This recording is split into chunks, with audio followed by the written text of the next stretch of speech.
सभी किसान भाइयों ने राम राम। मैं आया हुआ हूँ भाई तिजारा क्षेत्र के अंदर, और यहाँ पर फसल की हम बात करें, प्याज की फसल तो काफ़ी अच्छी फसल है, लेकिन नुकसान है ना, नुकसान करीब करीब 30 से 40% तो नुकसान है ही है यार। इन प्याज़ों को है ना करीब करीब 1 महीने का वक्त हो गया, और 1 महीने के वक्त के अंदर क्या कुछ परेशानी आ रही है। देखो, एक तो पत्तियों में क्या है कि स्ट्रेस नहीं है, देख रहे हैं ना आप, और जितनी भी प्याज है ना, सारी प्याज गंठियाँ दिख रही है, गलन चालू है। देखो ये है ना, अधिक नमी की वजह से है। जब तेज़ बारिश आ रही थी तो तब ये लगाई गई ये प्याज, और भाई अधिक नमी में है ना, वैसे तो इनने खैर सिंचाई के लिए मिनी फव्वारे लगा रखे। देखो छोटे वाले मिनी फव्वारे लगा रखे, सिंचाई का उपयुक्त साधन है। यहाँ पर पानी भी अच्छा है और भाई प्याज भी अच्छी होती है। लेकिन अब की बार तो भाई यहाँ देखो, ये कूल है ना, कूल कोई सा भी कूल देख लो, 3-3 लेयर में इन्होंने प्याज लगा रखे। लेकिन प्याजों के बीच में स्थिति क्या है, ये देखो, ये वाली प्याज दिखाता हूँ मैं।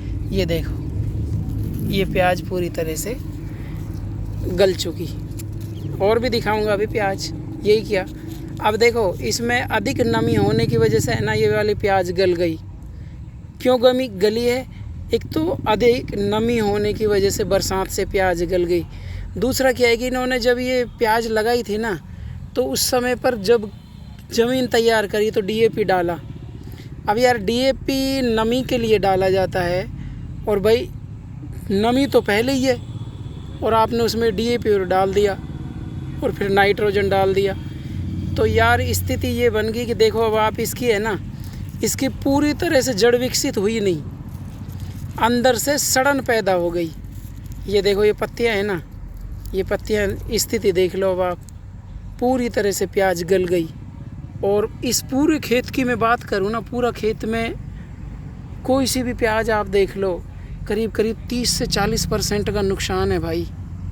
यहाँ पर देखो, 30 से 40% का यार इस खेत के अंदर नुकसान है। सिर्फ किस वजह से कि किसान है ना, किसान जागरूक नहीं है, यानी कि टेक्निकल तरीके से खेती नहीं कर रहा। मैं बार बार कह रहा था कि भाई ज़्यादा नमी में प्याज मत लगाओ, ख़तरनाक साबित होगी। अब देख लो, अब ज़्यादा नमी के नतीजे आप देख सकते हैं। वैसे तो इन्होंने 3-3, 4-4 लेयर में लगा रखी है प्याज, जो है वो सही है। लेकिन यहाँ पर देखो, कुत्ते भी तोड़ रहे हैं भाई प्याज, कुत्ते भी आवारा कैसे घूम रहे हैं, इनका भी विशेष ध्यान रखना चाहिए। अब देखो, मैं दूसरी प्याज उखाड़ता हूँ। ये देखो, ये दूसरी प्याज उखाड़ता हूँ, और इसकी भी स्थिति देखो, इसकी भी देख लो। अब आप स्थिति खुद ही देख लो आप, इसकी जड़ विकसित नहीं हो पाई, ऊपर से थोड़ा सा फुटाव दिया है मामूली सा, और अंदर से पूरी तरह से गलने लगी। जब यार आप खुद समझदार हो कि जब प्याज के अंदर जड़ का विकास नहीं होता, और माइक्रो राजा डाला जाता है, सागरी का खाद डाली जाती है, तमाम तरह तरह की दवाइयाँ डाली जाती है। जब हम जिस खेत में बुआई कर रहे हैं, उस खेत की मिट्टी और पानी चेक किया जाता है, ताकि अपने को ऐसा लगे कि भाई कोई बीमारी वगैरह तो नहीं आ रही। लेकिन पता नहीं यार, अब की बार किसान किस तरह से प्याज की खेती कर रहे हैं। और देखो, यहाँ पर जो भी आप देख रहे हो ना, जितने भी ये प्याज देख रहे हो, सारी देखो स्थिति ये है, प्याज उखड़ रही है देखो। और इस खेत के अंदर जो स्थिति बनी हुई है ना, वो खरपतवार की है। देखो, चौड़ी पत्ती वाली खरपतवार, यार चौड़ी पत्ती वाली खरपतवार है ना। अब अगर जो ये इस टाइम भी डाल देंगे, लेकिन थोड़ी सी सीलन होनी ज़रूरी है इस खेत के अंदर। जिस खेत में हमको चौड़ी पत्ती वाली खरपतवार के लिए दवा डालनी है, उसके लिए थोड़ी सी सीलन होनी ज़रूरी है। पेड़ इनमें पानी देवें, और पानी भी नमी देवें, सिर्फ नमी रहनी चाहिए। फिर सीलन है ना, सीलन में क्या है, जैसे ये चौड़ी पत्ती वाली है, चौड़ी पत्ती और सकड़ी पत्ती की दोनों की खरपतवार नाशक डाल दो आप, तो ये क्या है कि थोड़ी बहुत प्याज में सुधार हो सकता है। और जो जैसे ये प्याज है ना, ये देखो, ये मैं दिखा रहा था, देखो प्याज कैसे उखड़ रही है यार, तेज़ बारिश की वजह से सारी उखड़ने लगी। सारी प्याज़ों की हालत यही है, कोई सी भी खेत में कहीं देख लो। तो यार ये प्याज बनेगी कैसे? तो इसके लिए मैं रिकमेंड करूँगा आपको कि भाई अगर जो ऐसी स्थिति हो रही है, देखो ये तो पूरी तरह से मर चुकी है प्याज, इसका तो कोई चांस ही नहीं है।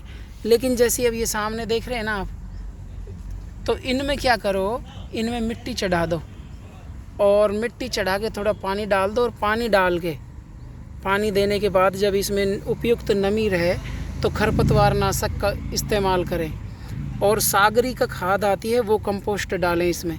तो क्या है कि इसमें कुछ सुधार हो सकता है, नहीं तो जो ये प्याज देख रहे हो ना आप, हालत ये हो जाएगी कि इस प्याज के अंदर है ना 40 कट्टे भरने मुश्किल हो जाएंगे। और दवा डाल के कितनी दवा डाल लो आप थक जाओगे, क्योंकि अब मौसम खुल गया। इनमें प्याज में सिर्फ मिट्टी चढ़ाने की ज़रूरत है। माइक्रो राजा खाद आती है, सागरी का खाद आती है, उनका कॉम्बिनेशन करके आप डालिए तो आपको रिज़ल्ट अच्छा मिलेगा।